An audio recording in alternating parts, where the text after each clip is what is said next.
Hello friends, welcome to smile talk paramedical channel. Good morning to all. So ಎಲ್ಲರಿಗೂ ಯಾರೆಲ್ಲ ಒಂದು AHS ಮತ್ತು BPTಗೆ ಕಾಯುವಂಥ ವಿದ್ಯಾರ್ಥಿಗಳಿಗೆ ಈ ವಾರದಲ್ಲಿ ಒಂದು ಸ್ಪಷ್ಟೀಕರಣ ಸಿಗಲಿದೆ.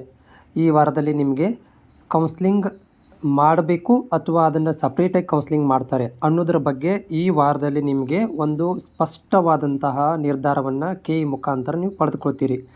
ಯಾಕಂತಂದರೆ ನೀಟು ಕೂಡ ಪೆಂಡಿಂಗ್ ಇರೋದರಿಂದ ಅಲ್ಲಿರುವಂಥ ಮೆಡಿಕಲ್ ಕೋರ್ಸ್ಗಳನ್ನು BNYS ಇರ್ಬೋದು, ಡೆಂಟಲ್ ಇರ್ಬೋದು, ಮೆಡಿಕಲ್ಗಳನ್ನು ಇನ್ನೂವರೆಗೂ ಕೂಡ ಕೌನ್ಸ್ಲಿಂಗ್ ಆರಂಭ ಮಾಡಿಲ್ಲ.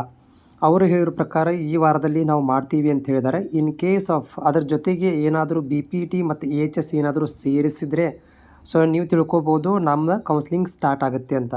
ಇಲ್ಲ ಅಂತಂದರೆ ಅದರ ಜೊತೆಗೆ ಏನಾದರೂ ಸೇರಿಸಲಿಲ್ಲ ಅಂತಂದರೆ ಸಪ್ರೇಟ್ ಆದಂಥ ಒಂದು ಕೌನ್ಸ್ಲಿಂಗ್ ಪ್ರಕ್ರಿಯೆಯನ್ನು KEದವರು ಮಾಡ್ತಾರೆ ಅಂತ ಅನ್ಕೋಬೇಕಾಗತ್ತೆ. ಯಾಕಂದರೆ ಇನ್ನೂವರೆಗೂ ಕೂಡ ನಿಮಗೆ ವೆರಿಫಿಕೇಷನ್ ಸ್ಲಿಪ್ ಬಂದಿಲ್ಲ.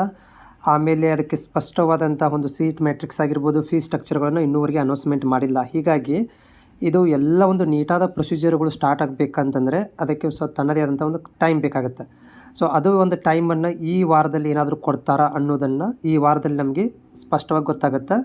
ಸೊ ಇನ್ ಕೇಸ್ ಆಫ್ ಈ ವಾರದಲ್ಲಿ ಏನಾದರೂ BPT AHSಗೆ ಯಾವುದೇ ಥರಂಥ ನೋಟಿಫಿಕೇಷನ್ ಆಗಿದೆ, ಅದಕ್ಕೆ ಸಂಬಂಧಪಟ್ಟಂಥ ಏನೋ ಬರಲಿಲ್ಲ ಅಂದರೂ ಕೂಡ ನೆಕ್ಸ್ಟ್ ವೀಕ್ ಅಂದರೆ ಸಪ್ರೇಟ್ ಆದಂಥ ಒಂದು ಕೌನ್ಸ್ಲಿಂಗ್ ಪ್ರಕ್ರಿಯೆನ ಮಾಡ್ತಾರೆ ಅಂತ ಅನ್ಕೋಬೇಕಾಗುತ್ತೆ.